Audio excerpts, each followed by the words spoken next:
Hi friends, Nishita classes में आपका स्वागत है। आप इसमें क्विक रिवीजन कर सकते हैं जीके, जीएस, लूसेंट, घटना चक्र एवं बीपीएससी, एसआई, एसएससी, रेलवे एवं अन्य सभी परीक्षाओं के महत्वपूर्ण पूर्व वर्षों के प्रश्नों का।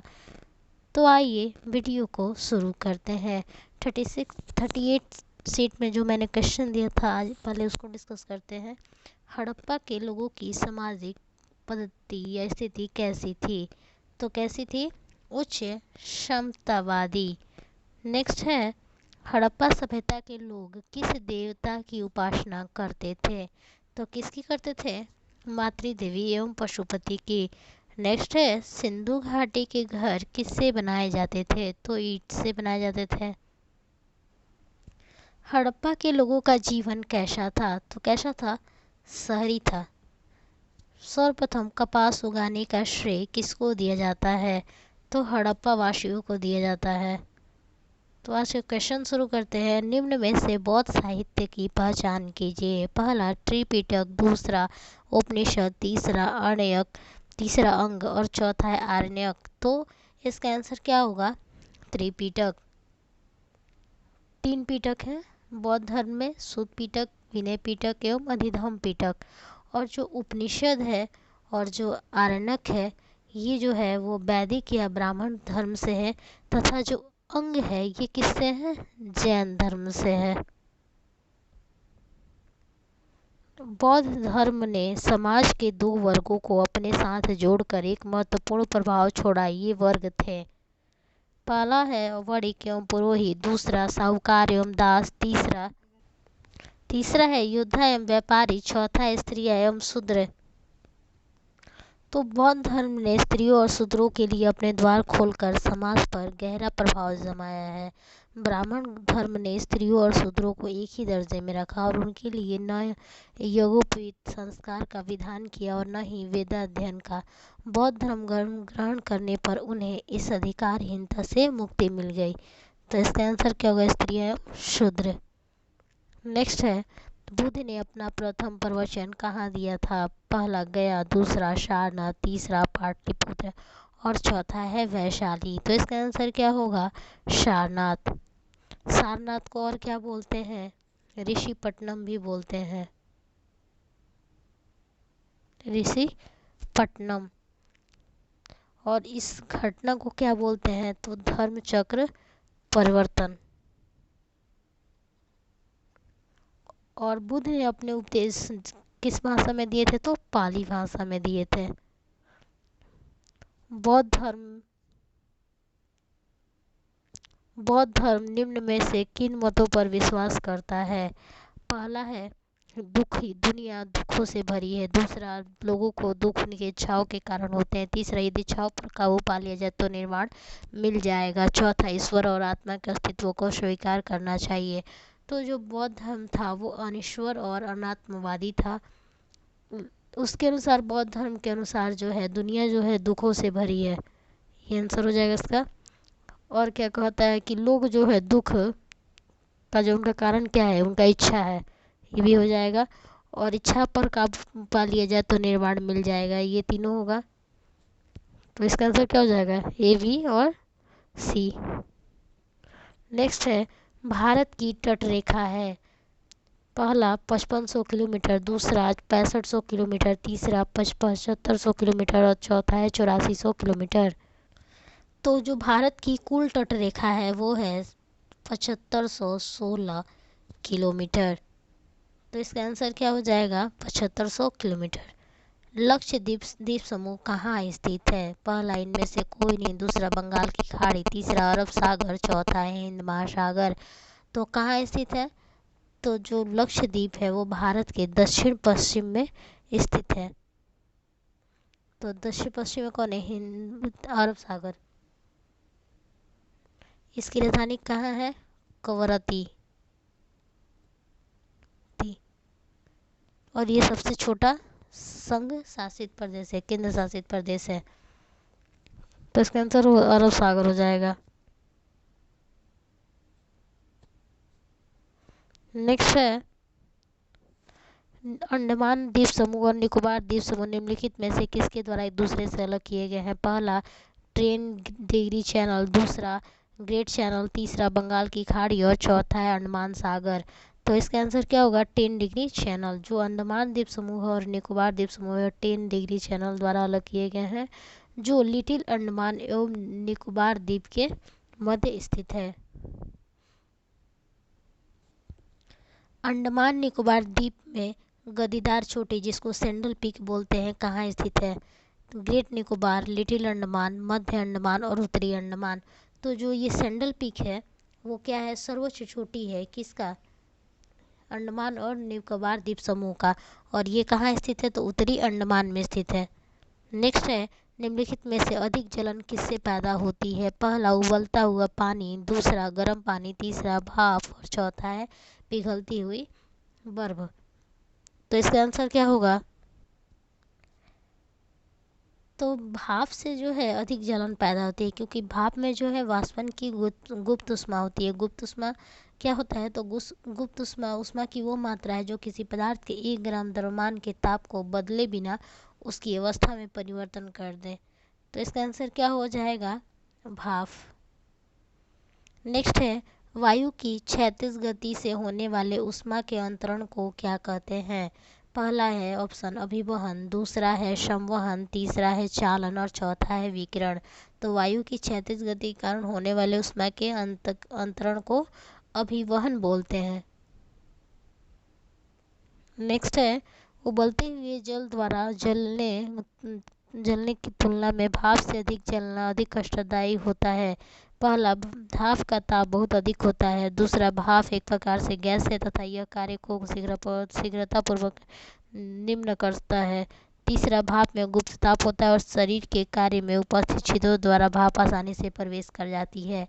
तो इसका आंसर क्या होगा? भाप में जो है गुप्त ऊष्मा होती है। उबलते हुए जल द्वारा जलने की तुलना में भाप द्वारा जलना अधिक कष्टदायक, गंभीर या गंभीर होता है, क्योंकि उबलने पर जल के भाप में बदलने के लिए जल के अणु अतिरिक्त ऊष्मा ग्रहण करते हैं, जिसे वाष्पन की गुप्त ऊष्मा कहते हैं। जल के लिए इसका मान 540 कैलोरी प्रति ग्राम होता है। इसके अतिरिक्त जो है इस ऊष्मा के कारण भाप से जलने पर तीव्र कष्ट होता है। नेक्स्ट है, एक वास्तविक गैस किसमें एक आदर्श गैस के रूप में क्रिया कर सकती है? पहला है उच्च दाब और निम्न ताप, दूसरा है निम्न दाब और उच्च ताप, तीसरा है उच्च दाब और उच्च ताप और चौथा है निम्न दाब और निम्न ताप। तो इसका आंसर क्या होगा? निम्न दाब और उच्च ताप। नेक्स्ट है, भारत के संविधान में संघीय शब्द का प्रयोग कहाँ पर हुआ है? तो ऑप्शन है प्रस्तावना, दूसरा है भाग 3, तीसरा है अनुच्छेद 368 और चौथा है संविधान में कहीं नहीं।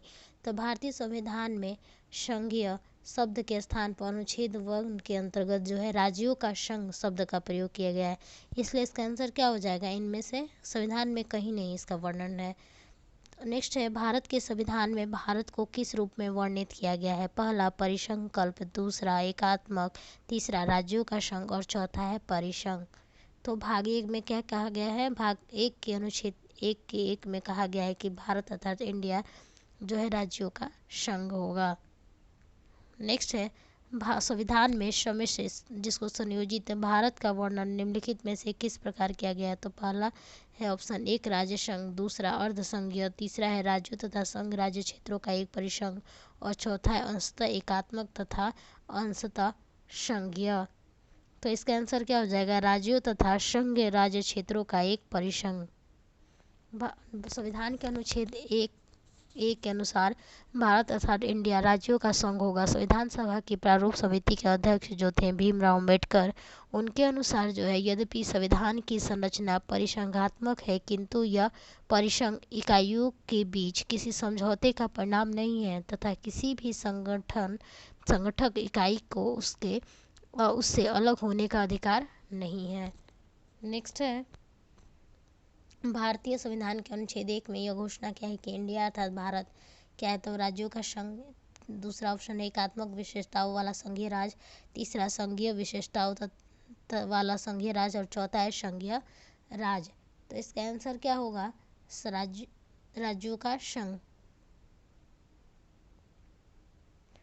एल्युमिनियम किससे प्राप्त होता है? ऑप्शन है माइका जिसको अभ्रक बोलते हैं, दूसरा है कॉपर तांबा, तीसरा मैग्नीज और चौथा है बॉक्साइट। तो किससे प्राप्त होता है? ये बॉक्साइट से प्राप्त होता है। एल्युमिनियम जो है मुक्त अवस्था में नहीं पाया जाता है, संयुक्त अवस्था में यह धातु विभिन्न अयस्कों के रूप में पाई जाती है। एल्युमिनियम के मुख्य खनिज बॉक्साइट, फेल्सपार और क्रोमोलाइट आदि हैं। एल्युमिनियम का अयस्क है, पहला फेल्सपार, दूसरा है बॉक्साइट, तीसरा है कैल्कोपायराइट्स और चौथा है हेमेटाइट। तो इसका आंसर क्या होगा? बॉक्साइट। नेक्स्ट है पीतल किससे बनता है? पहला तांबा और टीन, दूसरा टीन और सीसा, तीसरा तांबा और जिंक और चौथा है तांबा, टीन और जिंक से। तो इसका आंसर क्या होगा? तांबा और जिंक से बनता है।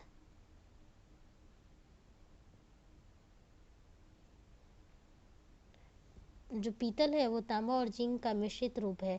इसमें तांबा और जिंक का अनुपात गुण के आधार पर अलग अलग रहता है। इसका उपयोग सोने की तरह चमकने के कारण सजावट में किया जाता है तथा जहां कम घर्षण की आवश्यकता है वहां इसका प्रयोग किया जाता है, जैसे ताले, गियर, वाल्व तथा वाद्य यंत्र में। यह अन्य धातुओं से क्या होता है? लचीला होता है। नेक्स्ट है पेयजल में कॉपर का अधिकतम अनुमत सांद्रण mg प्रति लीटर में है। पहला है 0.01, दूसरा है 0.05, तीसरा है 1.0 और चौथा है 2.0। तो इसका आंसर क्या होगा? 2.0।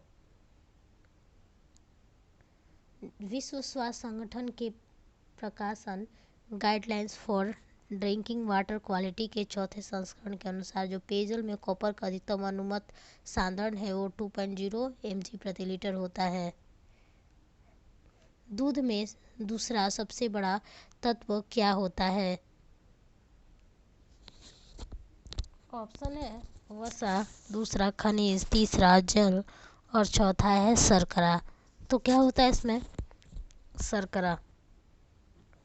दूसरा बड़ा तत्व क्या है? तो शर्करा है। नेक्स्ट है मानव जठर में प्रोटीन पाचन के लिए उत्तरदायी अनुकूलतम परिवेश है। पहला क्षारीय, दूसरा अम्लीय, तीसरा उदासीन और चौथा है बेसिक। तो इसका आंसर क्या होगा?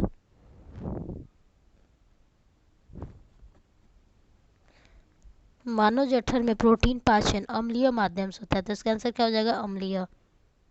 नेक्स्ट है लीवर किससे भरपूर स्रोत है?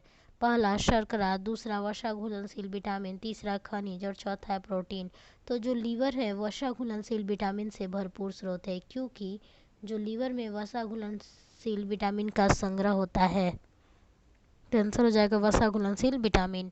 सब्जियां जल्दी खराब हो जाती हैं क्योंकि उनमें अधिक मात्रा में होती है। पहला शर्कराओं की, दूसरा है जल की, तीसरा विटामिन की और चौथा है एंजाइम की। तो सब्जियां जल्दी खराब क्यों होती है? क्योंकि इसमें जल की मात्रा जो है अधिक होती है। नेक्स्ट है लास्ट सपर एक प्रसिद्ध रेनेसेंस चित्रकारी किसकी श्रेष्ठ कृति है? पहला माइकल एंजेलो, दूसरा टिटियन, तीसरा है लियोनार्डो दा विंसी और चौथा है राफेल। तो किसका है? लियोनार्डो दा विंसी की है। वो कौन सा वाद्य यंत्र है जिस पर उस्ताद अमजद अली खान ने निपुणता प्राप्त की? पहला सरोद, दूसरा वायलिन, तीसरा सितार और चौथा है शहनाई। तो इसका आंसर क्या होगा? सरोद। इस सेट का क्वेश्चन है भारतीय संघ राज्य क्षेत्र का दैनिक प्रशासन किसके द्वारा संचालित होता है? दूसरा है भारतीय संविधान सभा की संघीय समिति के अध्यक्ष कौन थे? तीसरा मंत्रिमंडल पद्धति तथा सामूहिक जिम्मेवारी किस देश की देन है? चौथा है स्वतंत्रता प्राप्ति के बाद भारत सरकार ने निजाम के हैदराबाद राज्य को किसके द्वारा अधिकार में लिया था? पांचवा है भारतीय संविधान सभा गठित करने का आधार क्या था? तो फ्रेंड्स इसका आंसर कमेंट बॉक्स में ज़रूर करें। अगर वीडियो अच्छा लगे तो लाइक, सब्सक्राइब एंड शेयर करना ना भूलें।